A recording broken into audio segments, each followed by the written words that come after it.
Hey, welcome to Goals, Grit, and some woo-woo shit. I'm your host, Una Duncan, and today we are talking to someone who is pretty anti-woo-woo shit.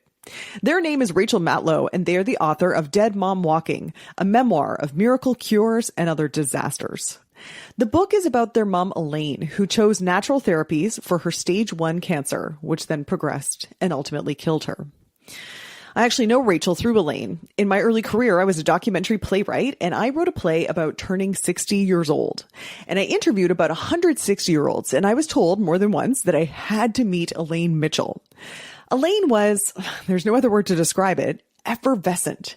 And after a great interview, she immediately wanted to set me up to meet her kids. After about a decade, I was still friends with Rachel on social media, and I saw that their mom had died and that they had written a book about it. And to be honest, I avoided that book. I didn't want to read about Elaine dying.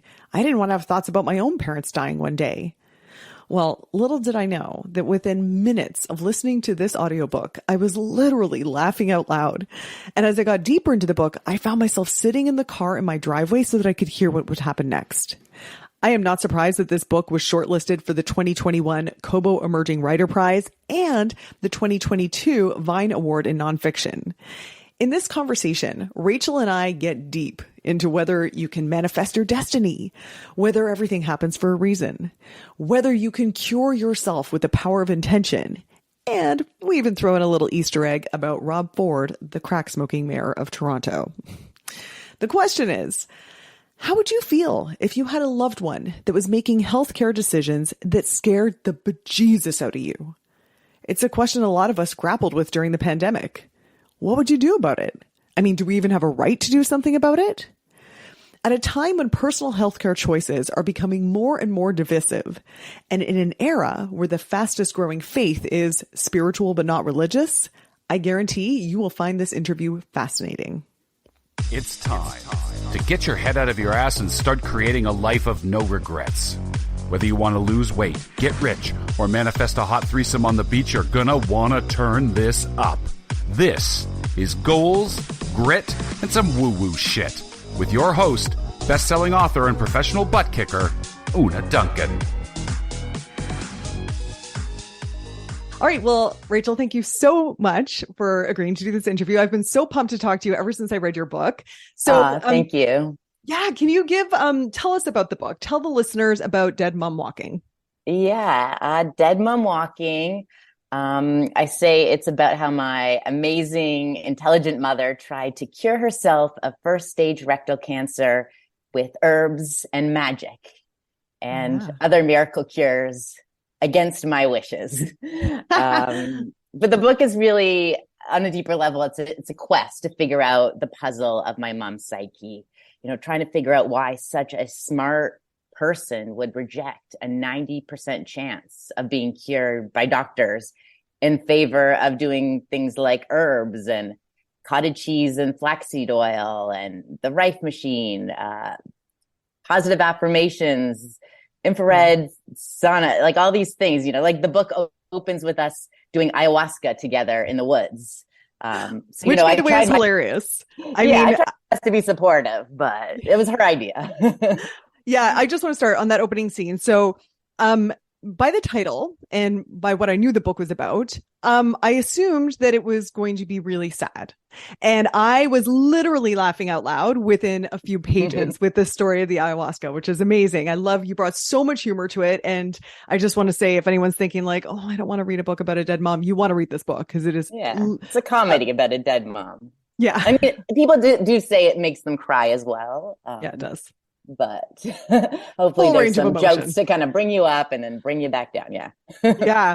Okay. So here's your mom with the cottage cheese and the affirmations and the herbalist. And so tell us a little bit about you at that moment, because you describe a little bit of your background, which is kind of alternative, right? Like you left high school to go traveling. You had a dreadlock period, as a lot of us did. Oh no, thank you for having me. It was the late 90s. That's my disclaimer. For sure.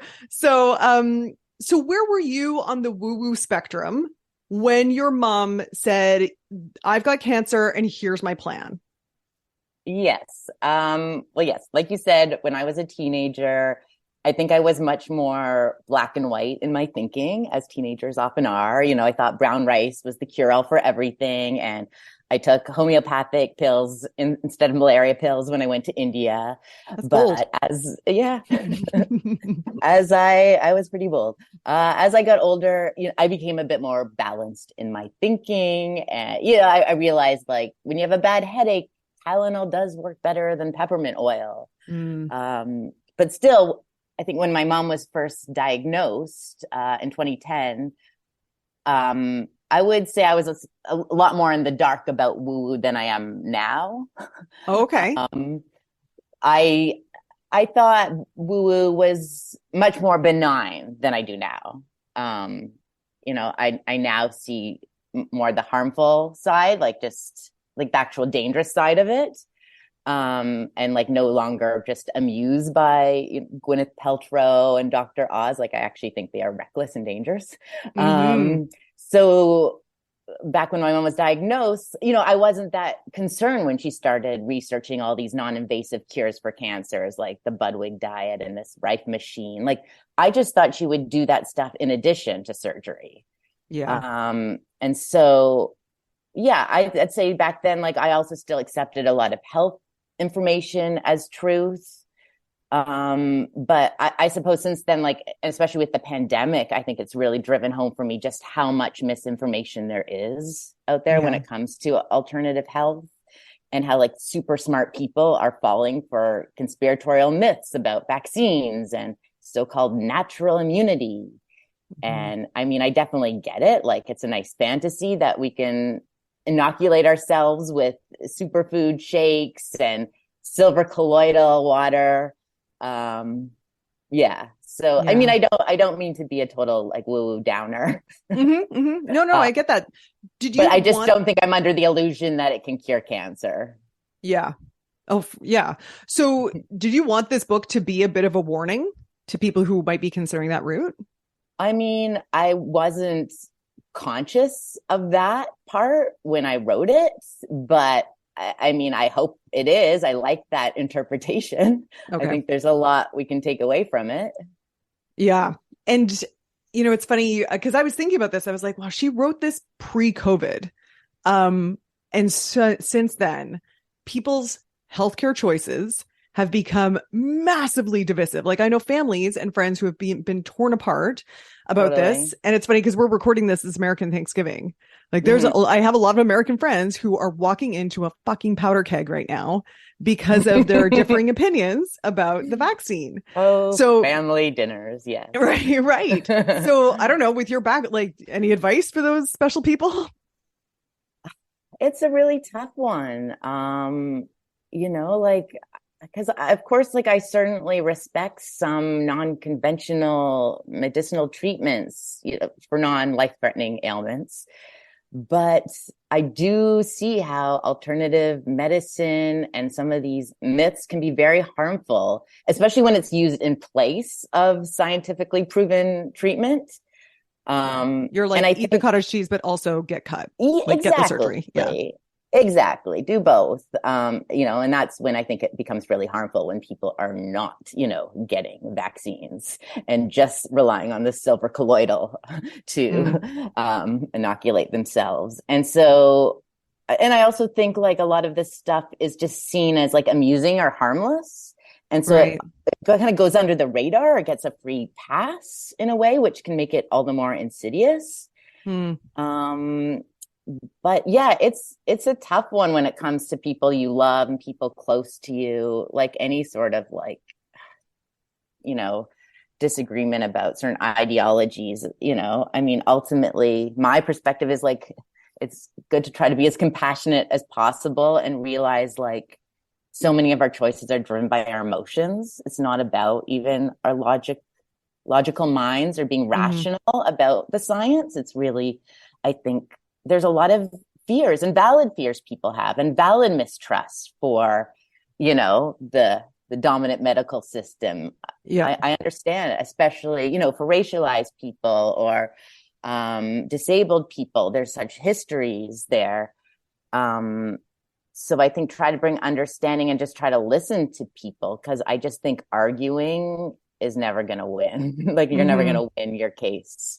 And do you feel like if you can acknowledge the emotion, then you might have more of an inroad to kind of talk about alternatives to their choices? Is that the thought, or just to be Perhaps, okay with their choices? I just think people get their back up right away if you try to argue with them. So that's just not going to work. I mean, the truth is you probably won't convince somebody. No. It's very hard. I mean, God knows you tried. God knows I tried. Yeah. But ultimately I was still, for the most part, able to have a good relationship with my mom, which was so important. And I knew that if she cut me out of her life, or if our disagreement tore us apart, I would have no chance of getting through to her. Yeah. So it was also strategic in terms of keeping her closer, even trying to be supportive, like going on the ayahuasca trip with her. That was my effort to try to be supportive in the hopes that maybe she would come around and start to question, these things that she was believing is true. Yeah. Yeah. I mean, she even says at one point, I'm going to cut you out if you keep basically like your, this is not a quote, but basically your negativity was, she felt was going to impair her healing. Yeah. So that she's was like, pretty much the quote. Yeah. Okay. So down with negativity. Yeah. Which is true. If you are trying to heal yourself with positivity, then that would be true. And so she said she's going to cut you out, and on one hand, I'm like, okay, well, that's good boundaries from your mom. If this is how she's trying to heal herself and she has to, but on the other hand, that's also what people in cults will do. So how are you supposed to know if your loved one is exhibiting good boundaries versus involved in something that's very dangerous, in which those boundaries would not be appropriate? Yeah. I mean, that's very generous of you to think those were good boundaries. But yeah, of course, like I think there is a difference between consciously setting healthy boundaries or removing someone out of your life who's abusive towards you or causing you harm. And then closing yourself off to someone's perspective just because it's bringing you down, like especially a beloved family member. So is your question more like, how do I know the difference, or how does one who's considering cutting someone out know the difference? Yeah, I mean, and I don't expect you to know the answer to either of those things. I mean, I think you said if you're closing yourself off to other opinions, especially the opinions of people that you love and respect, that might not be boundaries so much as you being a bit delusional and wanting to stay in your delusion. Would you say that's about right? It's a self-protective mechanism. Like I understand that. But I think, it's important to ask yourself why you need to protect your perspective, your version of the truth so badly that you would cut, your child out of your life or even consider that. Like, why do you need to separate yourself from a loved one because they contradict your truth, And right. It shouldn't be that fragile. Exactly. Like, or at least interrogate yourself. But I think my mom maybe lacked that capacity in the moment. She was a very self-reflective person in general. And I mean, that's why it was very surprising. And I think that's why a lot of people didn't suspect that she could be in denial, because she was the most self-reflective person people knew. She taught like a women's consciousness raising course. Yeah. She was the one other people went to when they needed. Yeah. She did like cognitive therapy for her chocolate addiction. Like she looked at all kind of dark corners of her mind. And, but in that moment, I think that was the thing that scared her the most in the world, cancer and dying. And so, she really became closed off. And I think, just to your question too, I think you also have to ask yourself, like, who is also encouraging you to isolate yourself from family and friends? Like, is it your decision? Cause like, my mom's herbalist was the one who suggested to her that she separate herself from anyone who's bringing negativity into her life, and that the only way for her to cure her cancer was to be 100% committed to her course of treatment. So, I mean, I think that's pretty cutthroat and strict. Okay. I got such strong feelings for Michael. I mean, and there's a huge open loop for me in your book, because you, at one point when your mom was palliative, you wrote Michael and basically said, "Fuck you," right? And I think I was a little like, maybe not that paraphrasing, much, but I tried to be irresponsible. Articulate. yeah, like holding him to account, that he's kind of passing himself off as some sort of doctor or medical expert, rather than saying, I got these herbs, maybe they can help, but I want you to know that's no substitute for getting proper medical treatment. And he didn't. Yeah. Or at least I never, I mean, he showed up to my mom's after party. Yep. And I said hello, but no, like, we're both very attached to our perspectives. Right. That conversation was not really going to go anywhere. It's in herbs, and I just don't know where we're going to go, especially because he would tell me things like, the most important thing is your mother's belief in what she's doing. I'm like, I don't know if that's the most important thing. Like, I think the most important thing is surgery. Like, it's great. It would be great if she also believed in surgery, but like, I don't think cancer is going to care what she believes ultimately. And that did end up being the case. Yeah, of course. Like, science. Do you think anyone could look at your mom's story and say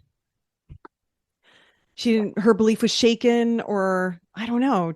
Do you think there's anyone who could continue to believe, oh, it's just that if she had applied her mindset more, or if she had...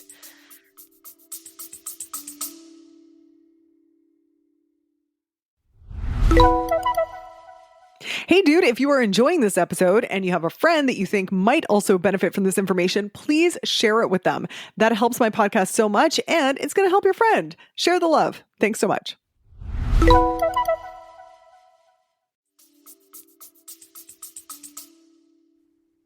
Maybe there are certain people, but I think that's like the biggest problem with alternative health and woo-woo, like, because it's so victim blamey. Right? It puts the onus on the individual and their beliefs and their actions to cure themselves. Right. Like, really, I don't think people actually have the power for, to bring upon the good or the bad in their lives, as much as I think a lot of woo culture tends to maybe believe in. Although there is one of the sweetest parts of your book that I really loved is you were going through some of your mom's old stuff, and you found a journal of hers that she wrote when she was quite young, like a teenager, I think. And she said, I am going to, she writes a letter to her future self and says, let me know if you've met your Teddy yet, meaning that she wanted her future husband's name to be Teddy. And of course, your father's name is Teddy. Yeah. So there is something magical about your mom, though. You do have to admit that maybe she was able to woo-woo some good in her life. Would you say that's true? Sure. Yeah, I think like, definitely. Like, but I don't know if that's scientific. Okay. I don't think there's a science to that, and I wouldn't rely on any of that. But I think, there's stuff to be gained by some of this woo-woo. I just wouldn't trust your health in it. So yeah, I think that is kind of like a lovely story and magical. And yeah, I think it was like some old, I forget what books they were. They're like some popular books from, I don't know, the 50s, that had a character called Teddy in them. Okay.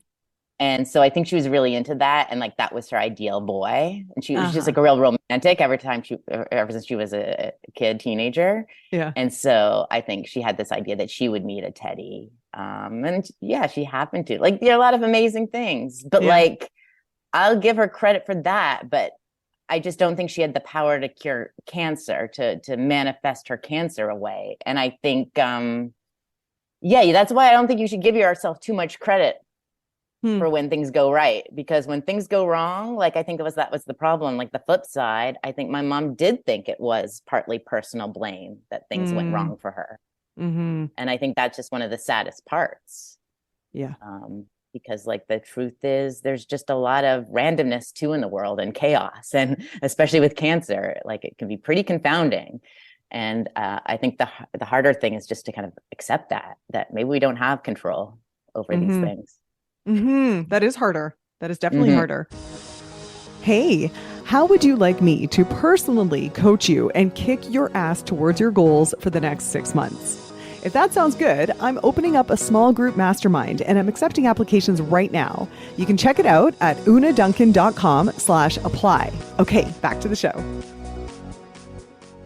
Okay, so what do you think when people say everything happens for a reason?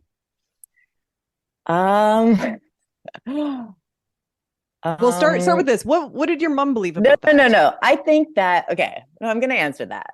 I think that when people often say it in a well-meaning way. I'll give people the benefit of the doubt, like you want to comfort someone or reassure someone when something bad happens to, perhaps suggest there's a silver lining or that God has a plan. Mm-hmm. But of course, I think it can often come off as insulting. Especially let's say if like someone's kid just died, like what possible reason is that for? Yeah. And like I am a scientific person, like from a physics perspective, I do, believe in cause and effect. But I think when it comes to our messy human lives, like I said, a lot of shit just happens and it's hard to accept that. Like all the chaos and cancer, it's a lot to handle. But on a positive note, like I do think we can always find a reason or take away some sort of meaning out of everything. Yeah. And I think that kind of interpreting can be helpful to help us learn or grow or motivate us to carry on. That seems like a healthy thing. But in the end, I do think the statement, everything happens for a reason, like does say more about the person saying it than it does about the reality of it. And yeah, like as you asked about my mom, and I do think it's sad because she did believe in certain unproven ideas about what causes cancer, including this like so-called idea of the cancer personality. Right. And so I think she did blame herself partly for like holding on to too much resentment and negativity or eating too much red meat. And therefore, then she also thought she had the power to then cure herself by eating healthy food and clearing her cells of negative energy. I think she had like too much belief in her own individual powers for good or for bad. And, I just think that is harmful. I think, sure, there's genetics and toxins, but like for the most part, I think it's a crapshoot, why people get cancer. And I just think like either way, it's not helpful at all to blame oneself. And when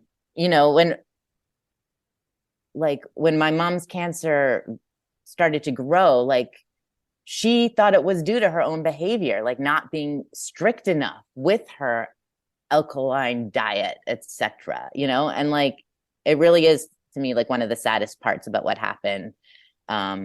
And like I said, like one of my biggest critiques of woo-woo, because it like conveniently blames the sick person when it fails.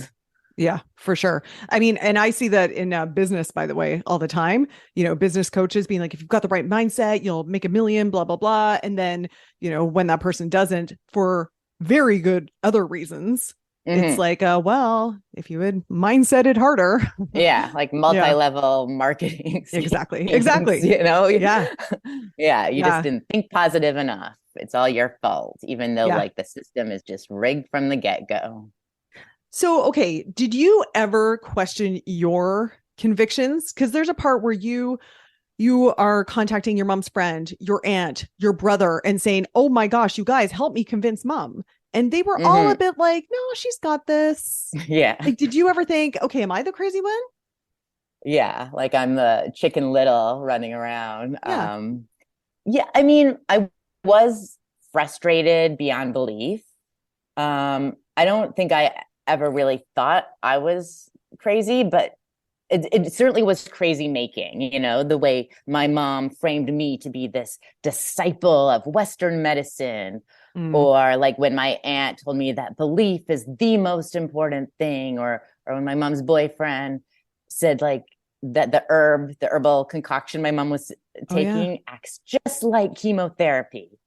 So I never believed that stuff, but I did start to internalize some of my mom's magical thinking. Mm-hmm.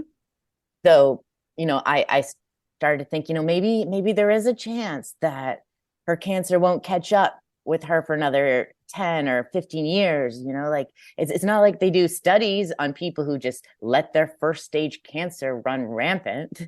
Mm-hmm. And especially after kind of the years went by, like 2 or 3 years in, and she appeared to still be in pretty good shape. I thought, like maybe she Sure. might pull a fast one on cancer. Like if anyone could, like it's my mom. Yeah.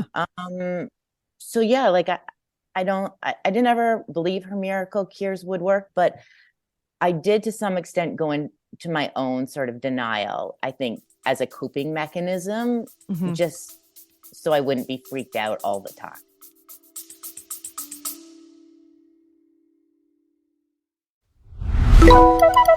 This podcast is made possible by Fit Feels Good, my online fitness and nutrition company. Here's what we do.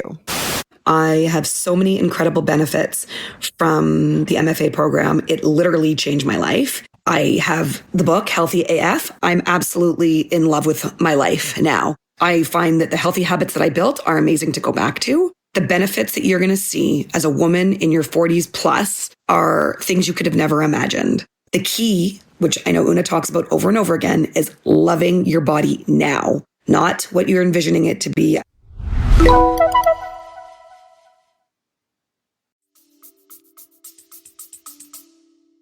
Yeah, that makes total sense. And speaking of being surrounded by a lot of gaslighting, I was wondering, how did the situation at work with Gian affect the way you were perceiving what was going on with your mom? And before you answer that, maybe you could do, I know Canadians will be all very familiar with the Gian Ghomeshi scandal, but maybe some international people won't know what that is. Can you summarize that, or do you want me to take the a whole stab? B plot? We could work it out together. Yes, Gian Ghomeshi was the host of this international radio show that I worked on for many years called Q. It's an arts and culture show, and he was a big national celebrity, beloved by many people. And then in the early days of Me Too, he went down. He was accused by multiple people of sexual assault.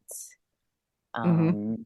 I mean, ultimately, he was acquitted. But, we've also learned how the court system works and how they viciously go after victims for not being perfect. Mm-hmm. The way I often explain it to American friends is like, imagine if Ira Glass was outed as someone who was assaulting women. And, I always remember I was at a party in Toronto around that time, and everyone's talking about it. Of course, it was huge. And then I remember a friend said, "Oh, please, this is the worst kept secret in Toronto that Gian is bad with women." And I was like, I had heard bad with women, but that's not choking women. Exactly. Right? Exactly. Yeah, it was huge. So this is going on at Rachel's work. And tell us about what that did to you and how that might have affected your perspective of like what's real and what's not. Yeah. I mean, I felt like I had to include it in the book because it was literally like what was going on in my life during that period. And I worked with him in total for 6.5 years. And by the time my mom was diagnosed with cancer, I think I was already off balance as a result of working with him, because he wasn't textbook narcissist. And so I and the other producers, we were always on edge, anticipating his next blow up or subtle power move. It was a very taxing environment. And so I think it was incredibly disorienting for both of these things to be happening at the same time. My mother's kind of alternative vision of reality, and then Gian had his own version of reality too that we had to play along with or lose our jobs. And so I think I even missed so many cues that my mom's health was going downhill because I was so wrapped up in the scandal at work when everything kind of blew up. Like my mom, when Gian was ultimately fired and there was a big expose about him in the Toronto Star, detailing all of these allegations of sexual assault and choking. This all happened at the same time. It kind of both bubbles burst. Is how I put it. Wow. And so there was like no going back. It was like no more denial in either situation. So it was kind of a lot of double reckoning at the same time. How did you cope? I want to talk a lot about grit on this podcast. So when the shit hits the fan so spectacularly in two of the most important areas of your life, I mean, it seems in your book, you were just kind of stoic and just like did what you had to do. Is that what you would say? That's how I coped. I just kept giving her. It's hard when you're going through something often because you're just so focused on surviving and getting through it that you don't often, or at least for me, wasn't able to actually like really process and feel everything. Writing the book was very healing in that way because it gave me the time in the aftermath to actually sit with everything that happened and actually process more of the emotions afterwards. But yeah, I mean, I don't know if I have any like good advice for how to like, you just get up in the morning. You just try to get up and keep living. And at the same time, your brother was at City Hall, who's a city councilor, and dealing with Rob Ford, the crack smoking mayor of Toronto. Our international listeners might know him as. So he's also dealing with absolute insanity at work. And so I have this kind of woo-woo belief that you have a woo belief, no. I do. I am on the woo-woo spectrum for sure. And one of those things is like, if there's a pattern in your life that you're recognizing, there's usually a reason, or it's worth looking into. And I'm not saying you have to have that belief, but I'm just like, if you look at that time in your family's life, and Josh was dealing with the crack smoking mayor of Toronto, you were dealing with this massive scandal at work, and you have a whole bunch of stuff going on with your family. And do you ever kind of look back and think, we already talked about whether everything happens for a reason, or maybe it's more empowering to choose a meaning. If you were to choose a meaning for all of that stuff happening at once, could you? Is there anything to be learned there? I mean, so wait, how did you phrase that? I guess I feel like if you notice a pattern, is there a message there? Right. Or is there meaning to be found in the pattern that you can learn from? I think, when it comes to my brother and myself, like, I do think that we do often find ourselves in situations and relationships that are familiar to us, because of early family dynamics most often. So I suppose maybe both my brother and I feel pretty comfortable in chaos. So maybe it's not a total coincidence that we found ourselves, able to kind of thrive in these really chaotic situations. But again, I just wouldn't want anyone to think that could be, interpreted as someone's fault. Yeah. As if they're like attracting these things to them. Yeah. I do think it's worth looking at like how we find ourselves in similar situations or why certain things keep repeating themselves. Like, I think there's a lot to learn, so we can get out of maybe like negative cycles. But I mean, ultimately, like, I don't think we actually have as much power to create or attract manifest as much as I don't actually, and again, whether that's good things or bad things in our lives. Yeah. Okay. And when your mom was palliative, you dropped your life to spend time with her and look after her. Given that your mom chose what she chose, do you wish that you had been more supportive at the beginning?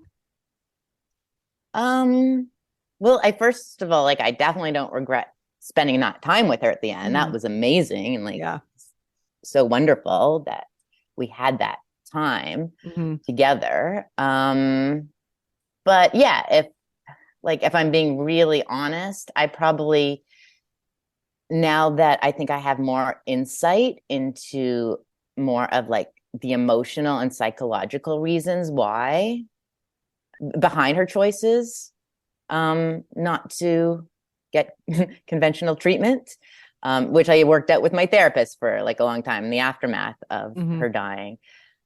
Just like that kind of advice I gave during your first question about meeting people more at their own, where they're at, where their emotions are, because I think I am such a logical thinker, and I just try to argue my case so much with like facts and statistics and just like reasoning. Like, how do you think your cancerous tumor is just going to disappear? Like, I would argue with her over and over again. And I really realized how much that was never going to work. Right. It's not like I ultimately had to accept that I didn't have the power to save her. But I still can't help but think I would have wanted to be a bit more just like emotionally sensitive to her truth, whether I thought it was ridiculous or not, or made no sense at all. But just really understanding that this was a person who was terrified, above all. And so like, her reason was suspended in the face of this terror. And she had these defenses that came up like this, as my therapist said, you thought you were talking to the mistress of the house when really you were talking to her armored guard who was not letting any new information past the gate. And so having more of an understanding of that, I would have, been more emotionally sensitive, but you're not under the thought that if you had been, you could have saved her. No, because again, I think that would put too much like onus on my own powers, as if I have the power to save or convince somebody. Yeah. I think like I did the best with what I had in that moment. Like I don't regret trying to save her. And you certainly honored her after with this book, which really does show how magical and amazing your mom was. And it's going to live forever. She really was like such an amazing person, and I still love her so much. But she also still annoys me and pisses me off. I'm not letting her off the hook. From the afterlife? Yeah, exactly. I'm still going to make fun of her. Like that's also how, like I did it while she was alive. I'm going to do it while she's dead, because I mean, that's also how I honor her. I do it with love. That's beautiful. Rachel, thank you so much for doing this chat with me and for being so open and vulnerable about probably one of the hardest fucking things anyone can go through. You've got serious balls. Thank you. Well, thank you so much for having me. And oh my gosh, I enjoyed your book so much. I recommend it so much. And thank you again. Thank you. I'm going to go have a sound bath or go crystal healing, play with my crystals or something. Yeah, do some crystal, some Reiki, self Reiki. Yeah. Perfect. Okay. Thanks, Rachel. Thanks. Bye. Hey dude, thanks for listening. If you like this episode, make sure you're subscribed so you can get the next one. And by the way, if you rate and review this podcast, it really helps me get found by other people who need some goals, grit, and some woo-woo shit. And be sure to connect and DM me at Una Duncan on Instagram and let me know what you thought of the episode. Chat soon.